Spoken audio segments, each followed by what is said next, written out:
So, imagine you took $1,000, right? Just $1,000 10 years ago, back in January of 2016, Okay, I'm with you. and you put it into the NASDAQ tech index, just standard tech stocks.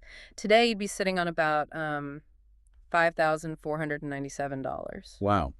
Yeah, that's what is that, like a 450% return? Basically, yeah, a massive 449% return. Now, if you put that same thousand into gold, which is, the traditional safe haven, Uh, you'd have over $4,000. right. Gold always does its thing. Exactly. Even the broader S&P 500 would have more than tripled your money. But if you took that exact same $1,000 and invested it in a standard high-quality 1 carat natural diamond, Well, I mean, I know the data, so you'd have about $706 left. yeah, you lost nearly 30% of your money. It's brutal. It really is. It didn't just underperform the stock market, it underperformed basic consumer inflation. You literally would have been better off just stuffing cash under your mattress. And if you bought a slightly smaller stone, like a half carat, you lost nearly 40%. It's just staggering. So, welcome to the deep dive. Today, we are looking at a product that, for generations has been marketed to us as this ultimate culturally ingrained symbol of forever. Right, the unbreakable rock. Exactly. This solid, unyielding rock that represents absolute stability. But today, we are unpacking a massive, incredibly dated, dense document that tells a completely different story. A very, very different story. We've got our hands on the Diamond Price Statistics Annual Report 2025. It's published by Rappaport USA Inc. And our mission today is to take these thousands of data points, these complex market analyses, and really extract the fascinating narrative hidden inside. Because honestly, the numbers in this report reveal an industry landscape that is just, well, it's shattering. Shattering is the perfect word for it. It really is the absolute definition of an unprecedented existential crisis for the global diamond trade. The Rappaport report is essentially the ledger of the diamond industry's soul. And what the 2025 data shows is a complete tearing up of the old rule book. Yeah, the product itself, the physical diamond, might still be the hardest natural substance on Earth. But the structure holding it up, the market itself, is totally failing. Products crumbling. Think of it like this. Imagine looking at a completely flawless diamond under one of those jeweler's loupes. It looks perfect, right? Yeah. But then you widen your view and you realize the entire metal setting holding that diamond together, the prongs, the band, it's all just cracking and falling apart. I love that analogy. It's so accurate. You've got these geopolitical trade wars acting like a sledgehammer. You've got the relentless, exponential rise of lab-grown synthetics. And you have this drastic fundamental fracture in what consumers actually want to buy. Right. It's a structural rewiring of how humans value these stones. Yeah. And, to understand how broken the setting is today and why your hypothetical 1 carat diamond just vaporized a third of its value, we have to look at the mechanics. The old way of doing things. Exactly. We have to see how that diamond used to get to your finger. Because at the beginning of the 21st century, the diamond industry was the absolute poster child for perfect, frictionless globalization. It really was this wildly efficient international assembly line. The traditional route was almost, I don't know, poetic in its predictability. Oh, totally. Like clockwork. Let's trace it for everyone. Rough diamonds would be pulled from the earth, historically largely in African nations, right? Like Botswana or South Africa. Correct. Those raw, uncut stones would then be transported and sold in major trading hubs, primarily London.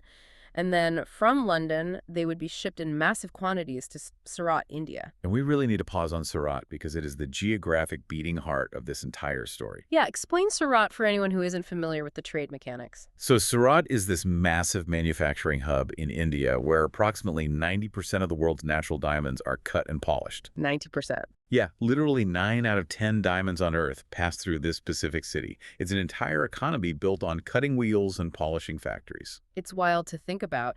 And then from those factories in India, the finished goods would be exported and retailed in New York, which is the primary gateway to the U.S. market. And the U.S. market is the absolute whale here. It accounts for close to half of all global diamond demand. Right. So Africa to London to India to America. It was this incredibly well-oiled machine. It was. But the Rappaport report describes the 2025 diamond world not as a smooth machine anymore. It describes it as a landscape that is Mountainous, fragmented, and walled in by tariffs and sanctions. Walled in by tariffs, that's a heavy phrase. It is. The assembly line was essentially blown up by geopolitical upheaval. Specifically, we're talking about the severe escalation of a trade war between the United States and India. Okay, now before we dive into the mechanics of this trade war, we definitely need to lay down a ground rule for this deep dive. Good idea. We are strictly looking at this objectively, purely through the lens of market data. We are just reporting the facts, the policies, and the economic fallout exactly as detailed in the Rappaport source material. Right. We are absolutely not taking any political stance on the policies themselves, whether left-wing or right-wing. Exactly. We're just analyzing the math. Like, Yeah. what happens when massive geopolitical forces collide with a very delicate global supply chain? And the catalyst for this massive disruption, according to the report, started when the Trump administration levied reciprocal import tariffs on Indian products. Okay. Initially, the tariff was set at 25%. But almost immediately, the situation escalated, and that tariff was swiftly raised to 50%. Wait, 50%. Let's stop and look at the math on that, because a 50% tariff on a luxury good seems wildly destructive. Oh, it's entirely destructive. Because the margins on diamond manufacturing aren't like, say, software margins, right? They aren't huge. Yeah. No, they are incredibly tight. They are razor thin. A manufacturer in Surat might be operating on a 3 to 5% profit margin. Yeah, 3 to 5%. Yeah. And that's after buying the rough stone, paying for the highly skilled labor to cut and polish it, and handling all the international shipping and insurance. So if you suddenly slap a 50% tax on that exact product when it lands at JFK Airport, the business model doesn't just suffer. I mean, mathematically, it just disintegrates. It vanishes overnight. Why was this 50% tariff implemented in the first place? Well, according to the analysis and the source material, the original aim was pure geopolitical leverage. The policy was designed to punish India for its continued purchasing of Russian oil. Okay, because that ran counter to U.S. strategic interests. Exactly. But the unintended, or perhaps accepted, consequence for the diamond industry was devastating. The trade was already dealing with tightening international sanctions, specifically targeting Russian-origin diamonds. Right, and Russia accounts for a massive chunk of the world's rough supply, doesn't it? Huge. So this new tariff took an already fragile situation and turned it into a full-blown logistical paralysis. Because think about it. If you are an Indian manufacturer and you know you physically cannot afford to ship your finished diamonds to your single biggest buyer, the United States, what do you do? You certainly don't just keep making diamonds and putting them in a vault. Exactly. You stop buying the raw materials. The entire supply chain choked upstream. Indian manufacturers drastically reduced their purchases of rough diamonds from the miners. They scaled back their factory output to a bare minimum. Because accumulating polished inventory that is legally and financially trapped is basically a death sentence for cash flow. It's financial suicide. Yeah. And the human cost of that supply chain chokeout is severe. The report touches on widespread layoffs that were heavily documented in the global press throughout the year. Yeah, we're talking about the permanent closure of small and mid-sized diamond cutting factories all across Surat. Right, because if you were a massive multinational conglomerate, maybe you could weather the storm or, shift assets around. But those smaller, multi-generational family shops, they were just wiped off the map. Completely wiped out. And this abrupt halt in the flow of goods created some truly bizarre economic anomalies in the data. I was reading about this in the report. It's fascinating. It is. Because the normal global distribution was blocked, you had inventory piling up in certain international hubs and completely running dry in others. It basically fractured the whole concept of a global price. Which goes against everything the Rappaport Index is supposed to be, right? I mean, it's supposed to be the universal standard. Exactly. It's supposed to be the benchmark. But the report highlights a crazy statistic from 2025. The gap between polished diamond prices in different nations widened to a historic degree. Let's hear the number. Specifically, 1-carat commercial-grade diamonds became 18% more expensive in the United States than they were in India. 18%. Just purely based on artificial scarcity caused by the tariff wall. Yep. The stones weren't higher quality in the U.S. They were just trapped behind a bureaucratic fence. That is a complete and total distortion of global market value. Totally. If you were an American retailer, you were paying an 18% premium just for the privilege of accessing goods that were sitting cheap and unsold halfway across the world. Okay, but let me push back on the permanence of this damage for a second. Sure. Because I read the timeline in the report too. And it notes that later in the year, the U.S. and India actually reached a diplomatic deal to drop that oil penalty, Right, they did. which reduced the tariffs back down to 18%. And then on top of that, the U.S. Supreme Court eventually ruled that the original implementation of the tariffs was legally invalid anyway. Yes, the Supreme Court struck it down. So if the tariffs are severely reduced diplomatically and then legally struck down entirely by the highest court, shouldn't the market just breathe a sigh of relief and bounce back to normal? Like, don't you just turn the Surat assembly line back on? You know, it's a completely logical assumption. Yeah. But it assumes that global markets are purely rational, mechanical engines that can be switched on and off without friction. Right, and they aren't. They absolutely aren't. Markets are fundamentally driven by human psychology, risk assessment, and trust. Trust being the key word. Exactly. What's fascinating about the Rappaport analysis here is how they define the aftermath of that Supreme Court ruling. They don't call it a recovery. How do they call it? They call it uncertainty as the new diamond world order. Wow. They couldn't shake the psychological fog.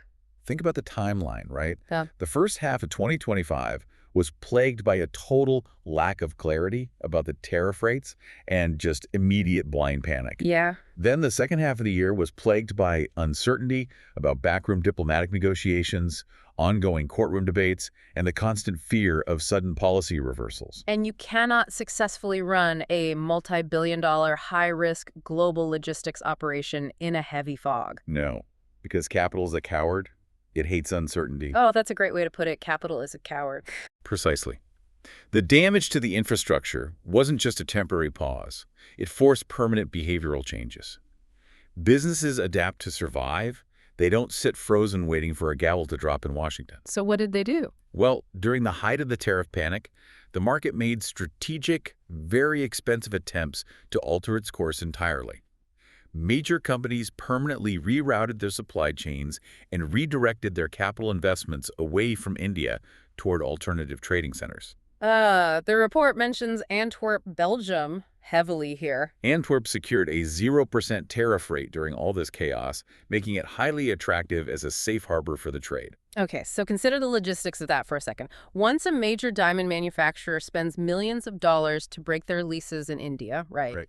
And then they set up new legal entities in Europe, they hire new specialized labor, and they completely reroute their global shipping logistics through Belgium. They do not immediately pack all that up and move back to Surat just because a court ruling changed on a Tuesday? Exactly. The fundamental trust in the old, predictable system was broken.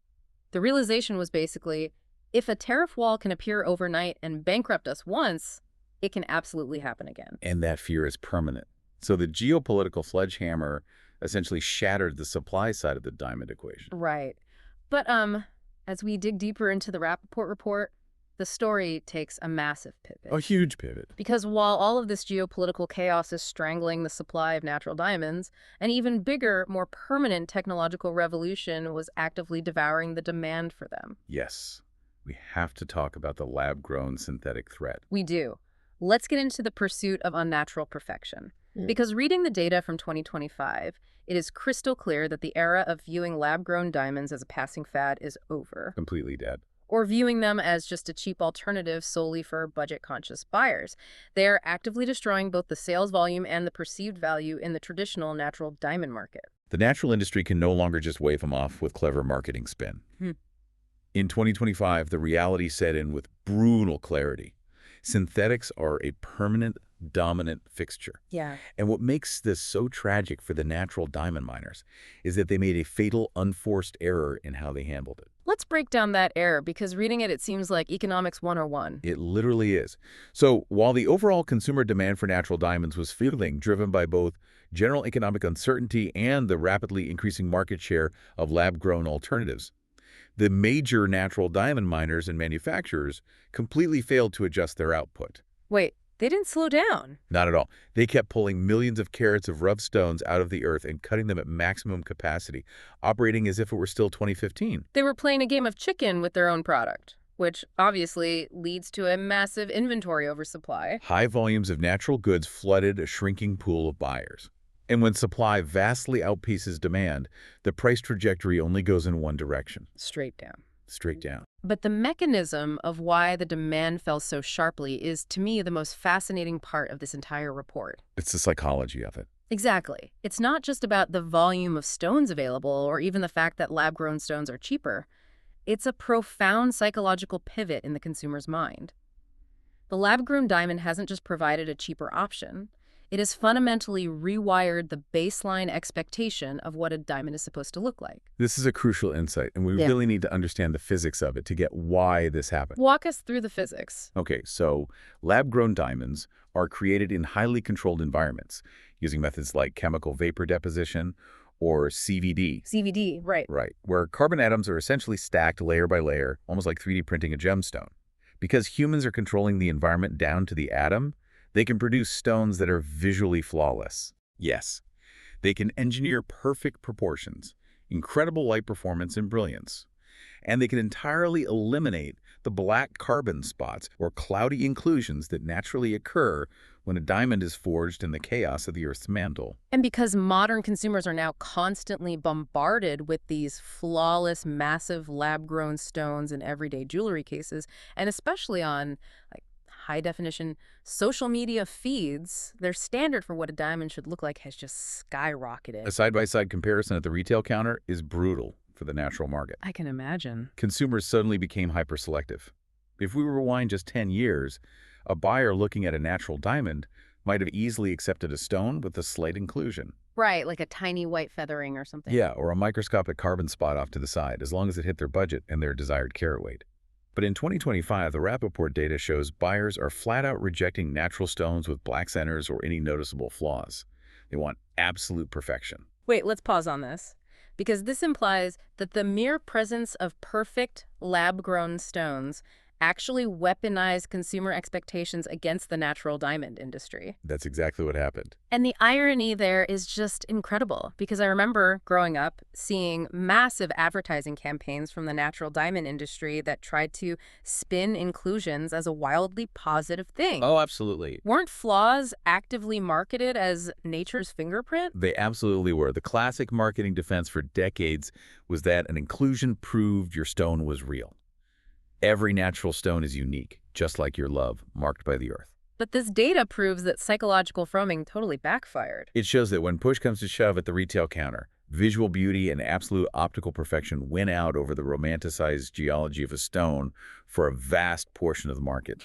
Synthetics set a new, unyielding visual standard. Wow. The report specifically notes this dynamic in the fancy shapes segment, shapes like ovals and pears. Okay, how does it play out there? If a jeweler manages to convince a client to look at a natural oval diamond instead of a lab-grown one, the consumer now demands that the brilliance and the exact symmetry be at least identical to the synthetic equivalent sitting right next to it. Right. If the natural stone is a bit duller or slightly asymmetrical because the cutter was trying to save carat weight, the consumer walks.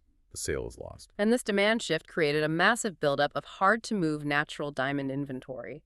Stones that would have easily sold in the past, those slightly imperfect, authentic nature's fingerprint stones, are now just sitting in retail safes gathering dust. Which leads directly to a fascinating retail phenomenon documented in 2025, a kind of statistical mirage regarding the momentum of the synthetic market. Break this mirage down for me, because reading the report, there's a section that mentions independent mom-and-pop jewelers actually started abandoning the lab-grown market. They did. Which sounds totally counterintuitive. If lab-grown is this unstoppable juggernaut weaponizing consumer expectations, why on earth would independent jewelers stop selling them? It sounds completely contradictory until you look at the fundamental mechanics of retail business models. Okay, let's look at the mechanics. Independent, single-store jewelers rely on generating a high dollar value profit margin per individual item to survive. They don't have the foot traffic to sell 100 rings a day, right? Right, so the rings they do sell need to pay the rent. Exactly. Large corporate chains and big box mall stores, on the other hand, operate purely on massive volume. They can survive and thrive on tiny profit margins per unit. So how does the wholesale price of lab-grown diamonds fit into that divide? Because the manufacturing of lab-grown diamonds was scaled up so aggressively in places like China and India, the wholesale price of a synthetic stone plummeted to near the cost of the electricity required to run the machines. It became a complete race to the bottom.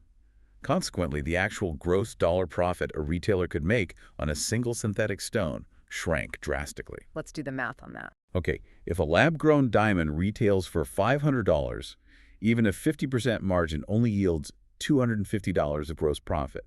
You can't keep the lights on in an independent boutique making $250 a sale. Ah, so the large chains took over the synthetic niche entirely. Exactly. The big corporate chains embraced the razor-thin margins because they could move tens of thousands of them across their national footprint. They make up for it in volume. Yes. The independent jewelers simply couldn't compete on volume, and the individual margins weren't worth their time, so they strategically abandoned the synthetic category. They focused their limited showcase space back on higher margin, premium natural diamonds, and custom jewelry. So if you were an industry analyst in early 2025 and you were only surveying the independent high street jewelers, you might look at their inventory and think, oh, the lab-grown trend is over. The fad is peaked. Jewelers aren't stocking them anymore. And the Rappaport report explicitly warns about falling for this misleading narrative. In mid-2025, to an untrained observer, it appeared as though the massive consumer drift toward lab-grown diamonds had halted. But it hadn't halted at all. It's just moved. The underlying consumer demand had simply shifted away from independent boutiques and consolidated heavily into the large corporate chains. The threat to natural diamonds was just as potent. It had just moved down the street to the big box store at the mall. Okay, so let's step back and look at the board. We have geopolitical walls and tariff panic disrupting the supply side. We have lab-grown diamonds and bottom-out wholesale prices weaponizing consumer expectations on the demand side. The foundation is cracked. Completely cracked. This brings us to what the report outlines as the Great Market Fracture. This is a critical conceptual shift. Moving forward, we have to permanently retire the phrase the diamond market as a singular, cohesive entity. Meaning you can't just talk about it as one thing anymore. Right. The Rappaport data explicitly states that attempting to analyze or apply a single business approach to the diamond industry in 2025 will completely fail. The market no longer exists as one thing. It has violently split into three entirely separate economic realities that barely interact with each other. Let's walk through them, starting from the bottom up. First, you have what the report calls the commercial segment. Yes, the commercial segment.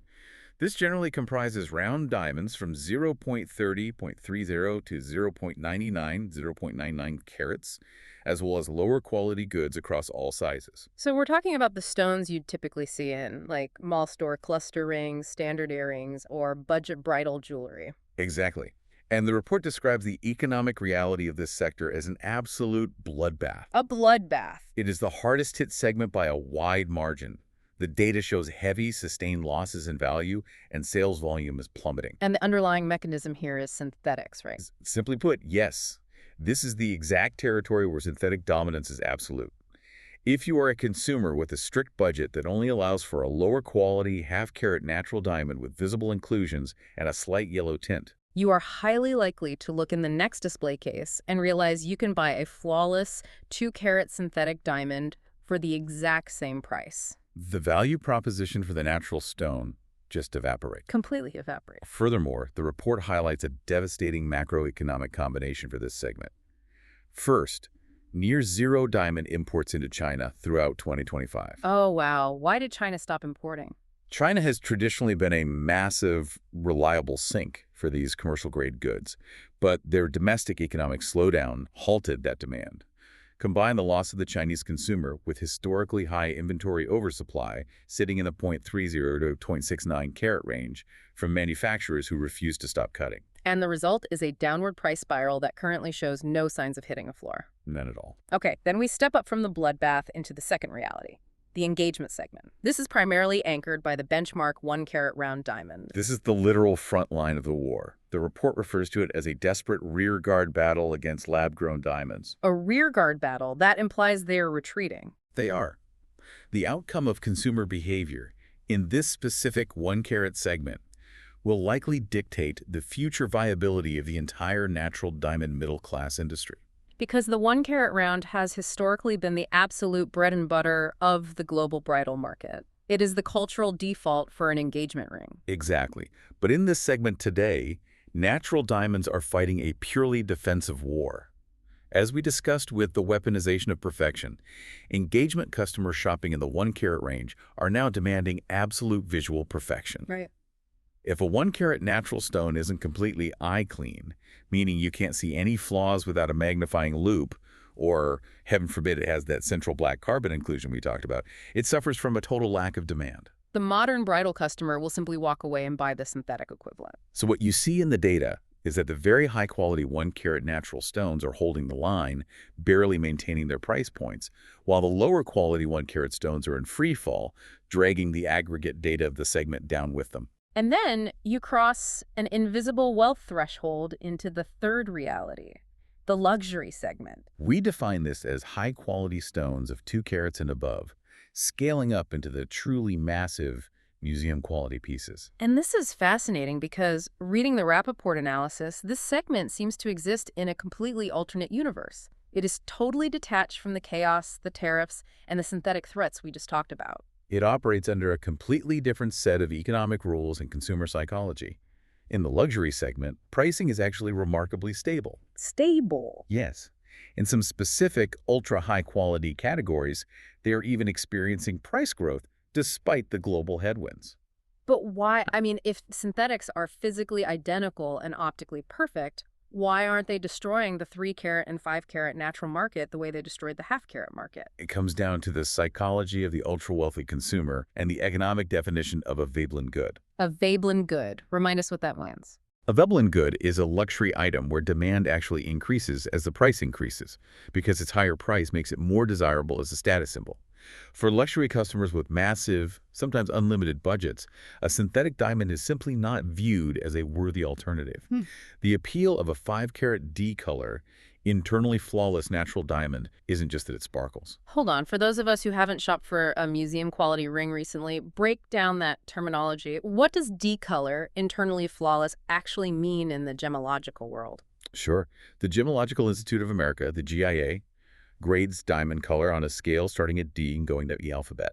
D is the absolute highest grade, meaning the stone is completely chemically colorless. Like ice. Exactly. It is icy white without a single microscopic trace of yellow or brown nitrogen impurities. Okay, and internally flawless. Internally flawless, or IF, means that even under 10-power magnification by a trained gemologist, there are 0 internal characteristics. No crystals, no clouds, no graining. It is as close to a perfect lattice of carbon atoms as nature can possibly produce. And the odds of the Earth producing a 5-carat rock with 0 impurities and 0 structural flaws while crushing it under magma over 1 billion years are infinitesimally small. Precisely. The value lies entirely in its extreme rarity in nature. You cannot manufacture the prestige of natural rarity in a laboratory in 3 weeks. Right. If you are an ultra-high net worth individual spending hundreds of thousands of dollars on a piece of jewelry, you aren't looking for a bargain. You are looking for a singular, earth-mined asset that signals status, exclusivity, and wealth. You want the thing that no one else can just print out. So because the synthetic threat is virtually non-existent at this highest echelon of wealth, the luxury segment remains entirely insulated. They still demand excellent proportions and cut quality, but the price holds because the supply of the true earth-mined miracles is naturally capped. This breakdown is a perfect way to conceptualize the data. Because you might open up the Wall Street Journal or the Financial Times and see a massive headline that says, "Diamond prices are crashing." And based on the Rappaport report, that headline is actually false. Or at least wildly incomplete and misleading. It's exactly like reading a headline that says, "Real estate is crashing," when the underlying reality is that tiny studio apartments in a decaying suburb are plummeting in value, but mega mansions on the oceanfront in Malibu are booming and selling for 30% over asking price. That is the perfect analogy. You cannot average a studio apartment and a Malibu mansion together and get a true picture of the housing market. You can't. The 0.50 carat commercial stone and the 5-carat luxury stone are no longer the same product, they don't share the same consumer base, and they don't react to the same economic pressures. Attempting to track them on the same index is an exercise in futility. Which perfectly transitions us into the next massive shift in the data, because the demands of the consumer aren't just fracturing the market by size and quality, they are fundamentally altering the physical geometry of the diamonds being cut. Yes. The demand for visual perfection in that highly contested 1-carat engagement market has created an incredibly competitive environment for retailers. Consumers still want a natural diamond for their engagement ring, but they want it to look larger than their budget allows. Everyone wants it to look bigger. Naturally. And they desperately wanted to stand out from the crowd of synthetic perfection their friends are wearing. Which means moving away from the default choice. At the product level, the data confirms that 2025 was definitively the year of fancy shapes. For a century, the classic round, brilliant diamond has dominated the industry. Right. It was engineered to maximize light return. It is the mathematical ideal of a sparkly diamond. But in 2025, the round lost massive market share in the premium segment to elongated fancy cuts. The classic round is losing its crown. What are people buying instead to get that finger coverage? The marquise cut, which is shaped like an elongated boat with pointed ends, saw a massive, unexpected surge in demand. The marquise. Really? Yeah. In fact, according to the Rappaport pricing data, the marquise briefly became the most expensive shape in the market per carat, primarily due to a severe lack of available high-quality inventory. Wow. People also flocked heavily to ovals, elongated cushions, and emerald or radiant cuts. The modern consumer is even getting hyper-specific. How so? They aren't just asking for a 1-carat oval, they are demanding a minimum length-to-width ratio, asking for specific millimeter dimensions to ensure they get that highly elongated, flattering look on the finger. But this sudden consumer shift exposed a massive systemic vulnerability in how the Indian cutting manufacturers actually operate. Because the manufacturers saw this trend on Instagram. They saw everyone from celebrities to influencers wanting ovals, and they panicked. They wanted to cash in. They did. They recognized the retail premium being paid for elongated ovals, so they rapidly shifted their cutting production away from the stable, reliable round brilliance and heavily toward ovals. Oh. But they made a critical, greedy miscalculation. Two miscalculations, really. Right. First, they wildly exceeded the actual demand by flooding the market with oval inventory. And second, much worse, they compromised on the fundamental laws of gemology to get those raw production numbers up. Let's explore the mechanics of that. They started trying to force the wrong rough stones into oval shapes, right? Exactly. A diamond's final polished shape is heavily dictated by the shape of the raw, rough crystal as it comes out of the earth. Because you can't just cut whatever you want without wasting a ton of material. Exactly. Some rough crystals are shaped like two pyramids attached at the base called octahedrons, which are perfect for cutting two round diamonds. Other rough is awkwardly shaped or flat. To maximize profit and minimize waste, a master cutter has to analyze the rough and cut the shape that physically fits the crystal structure. Right. But manufacturers in 2025 were so desperate to produce ovals to meet the trend that they used suboptimal, blocky rough stones. The result was an influx of what the industry pejoratively calls stubby ovals. Stubby ovals, meaning ovals that are too short, too wide, and carry all their weight in the bottom where you can't even see it. Right. They completely lacked the elongated, elegant proportions and the spread that consumers were actually demanding when they asked for an oval. So they basically made a bunch of ugly diamonds nobody wanted. Yes. So the manufacturers end up with a massive glut in inventory of these undesirable, poorly cut, stubby ovals. These stones sat unsold in vaults, tying up capital and eventually leading to a severe softening of prices across the entire oval category as dealers desperately tried to liquidate them. It was a completely self-inflicted wound born of chasing a retail trend without respecting the physical constraints of the raw material. Absolutely. And what's wild to me reading the report is that the industry lacks the basic regulatory tools to even price these things accurately. You're referring to the lack of cut grades. Yes. If you buy a round diamond, the GIA gives it a definitive cut grade. Excellent. Very good. Good. It tells you mathematically how well the cutter did their job. But for fancy shapes like ovals or pears, there is no official GIA cut grade. It's a massive blind spot. The industry has been desperately awaiting a standardized, mathematically rigorous cut grade system for fancy shapes to help regulate these proportions and punish poor cutting. But without it, Without it, a badly proportioned, stubby oval technically has the exact same paper certificate as a beautifully cut elongated one, leaving the consumer completely reliant on visual inspection and creating total chaos in wholesale pricing. But this entire manufacturing panic, the stubby ovals, the halted supply chains, the synthetic threat, it all sends shockwaves upstream right back to the very beginning of the supply chain, the rough diamond market itself. And this is where we see the historic power dynamics of the industry completely invert. To understand how monumental this shift is, we have to look at the history. Historically, the rough diamond market has been the absolute definition of a seller's market. For over a century, giant mining conglomerates, most famously De Beers, dictated every single term of the trade. They held ultimate monopoly power. I want to dig into how that actually works because the mechanics of it are fascinating. The report mentions the site system. What is a De Beers site? Oh, the site system. Hmm. It was one of the most brilliant and ruthless methods of controlling supply and price in capitalist history. De Beers wouldn't just sell rough diamonds on an open market to the highest bidder. Right, that would be too unpredictable. Exactly. Instead, they handpicked a highly exclusive group of manufacturing companies called site holders. 10 times a year, these site holders would be invited to London or Gaborone. They would walk into a room, and De Beers would literally hand them a physical box filled with rough diamonds. Literal box of rocks. A very, very expensive box of rocks. And De Beers would say, here is your specific allocation of rough stones for this month, and here is the non-negotiable price you will pay for it. Take it or leave it.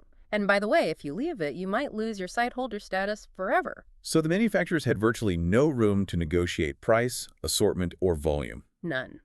For a century, to stay in the diamond business, you took the box and you smiled.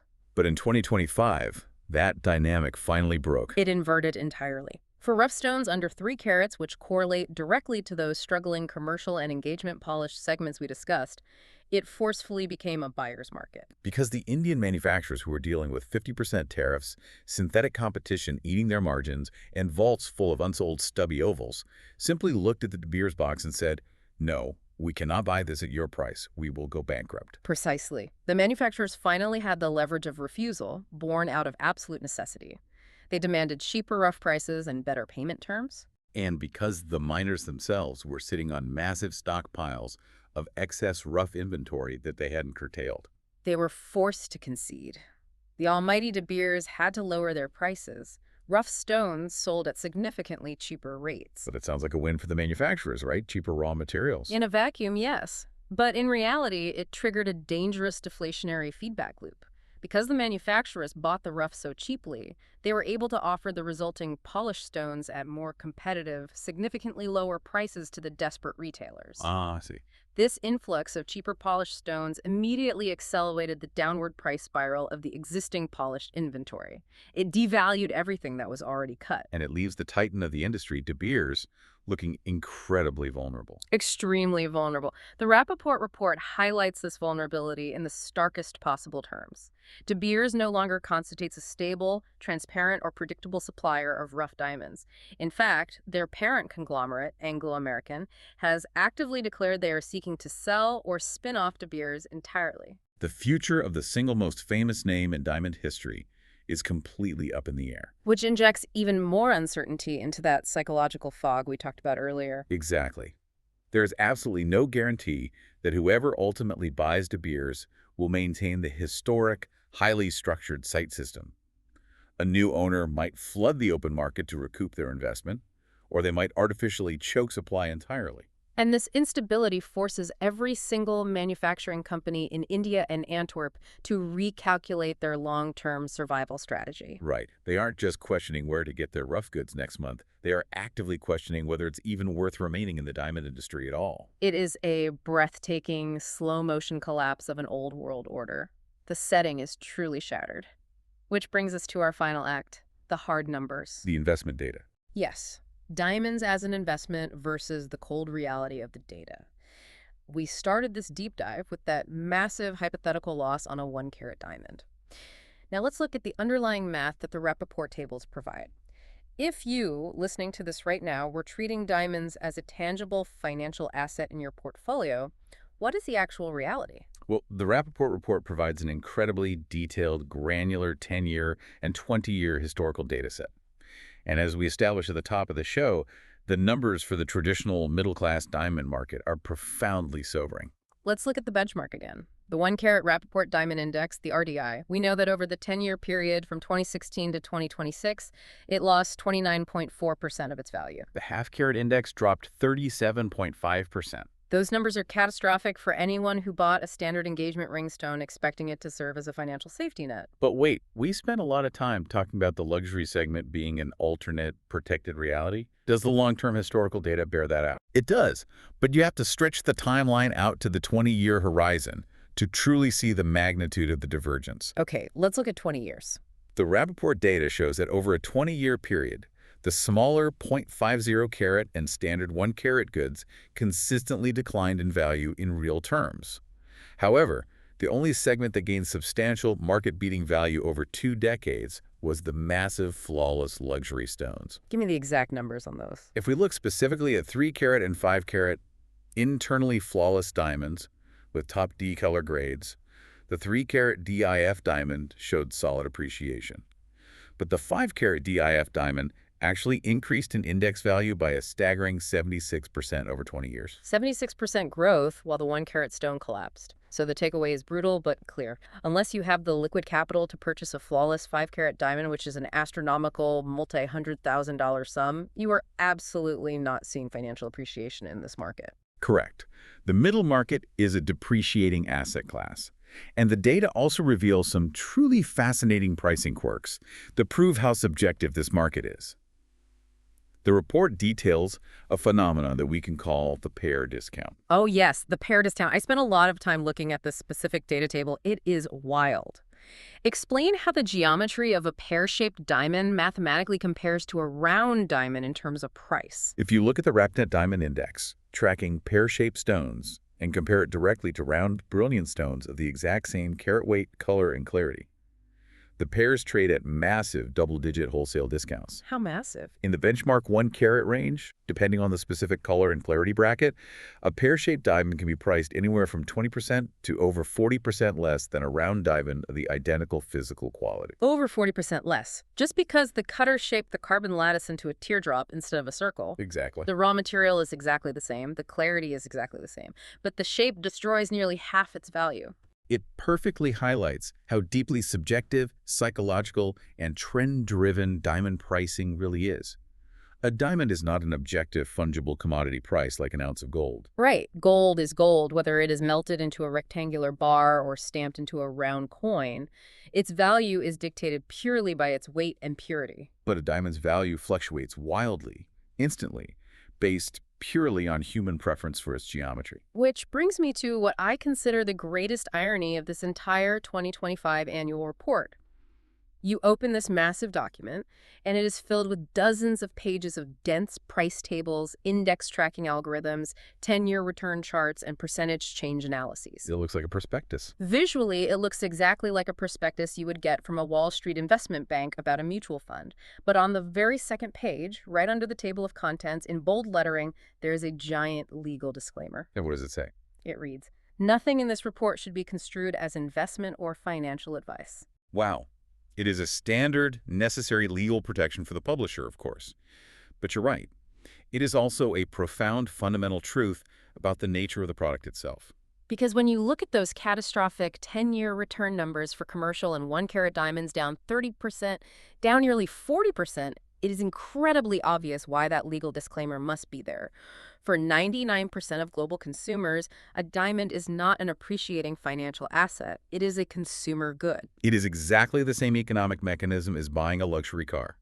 The moment you drive a high-end sports car off the dealer lot, or in this case, the moment you walk that velvet box out of the jewelry store, it instantly loses a significant portion of its resale value to retail markup and immediate depreciation. You're paying for the feeling. Right. When you buy a 1 carat diamond, you are paying for the emotional utility, the cultural symbolism, the design of the setting, and the pure visual beauty. You are not buying a stock to fund your retirement. The Rappaport data proves conclusively that trying to park your average savings in 1 carat round diamonds over the last decade was a fundamentally flawed financial strategy. So let's pull all of these threads together. We've covered the geopolitical sledgehammer of the India-US tariffs crippling the ceramics supply chain. We've explored the lab-grown technological revolution weaponizing consumer expectations. We've mapped the fracturing of the market into 3 distinct, disconnected realities. We've watched consumer demands shift from classic rounds to elongated, fancy shapes, punishing manufacturers in the process. And we've faced the brutal mathematical reality of the investment data. As we wrap up this deep dive, how does the Rappaport report summarize the path forward? If the setting is broken, what is the blueprint for the industry to survive 2026? The synthesis provided in the report is stark and, honestly, unsentimental. The ultimate conclusion is that the natural diamond industry must collectively accept uncertainty as the new norm. They have to stop waiting for the past to return. Yes, They cannot hold their breath and wait for the macroeconomic conditions to magically revert to the stability of 2015 because that world simply no longer exists. They need to build highly flexible, resilient business models that assume extreme geopolitical and demand volatility as a baseline condition. What does that mean practically for the people cutting the stones? Furthermore, the report stresses that the industry desperately needs strong, coordinated leadership to break the self-destructive cycle of inventory oversupply. Miners must constrain rough output, and manufacturers have to stop indiscriminately cutting stones that nobody wants to buy. Basically, stop digging the hole deeper. But what about the demand side? How do they fix the fact that consumers are walking away? On the demand side, they have to swallow their pride and learn from their new greatest enemy, the synthetic lab-grown market. That's a bitter pill. It is, but the lab-grown sector succeeded so rapidly because they invested heavily and aggressively in marketing a compelling narrative. A narrative of high-tech perfection, accessibility, and modern luxury.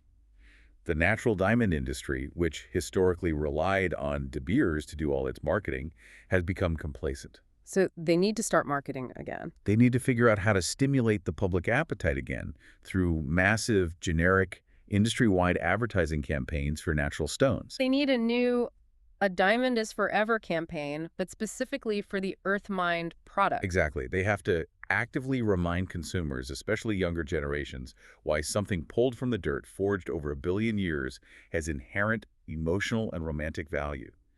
Because right now, the data shows they're losing that philosophical argument to the sterile perfection of the laboratories. Which leaves us with a fascinating, almost philosophical question to end on.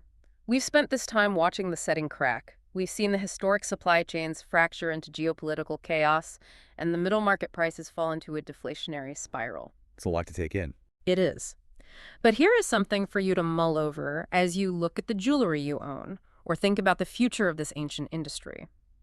As lab-grown diamonds become not just common, but entirely visually, chemically, and atomically indistinguishable from natural ones without a massive specialized machine. Right. And as the traditional romanticized narrative of the African mine to the London sight box breaks apart, will the ultimate value of a diamond in the future have absolutely nothing to do with what the Earth created over billions of years? It's a profound existential shift for a product based entirely on emotion. Will the value of that stone on your finger rely entirely, 100%, on the story the industry can manage to convince us to believe? When the physical product is perfectly identical to a manufactured clone that costs 1/10 of the price, all that is left is the narrative. And right now, as the Rappaport numbers clearly show, that narrative is being aggressively rewritten in real time. The ultimate symbol of forever, desperately trying to figure out what tomorrow looks like. Thanks for joining us on this deep dive into the 2025 diamond data. Keep questioning the setting, not just the stone.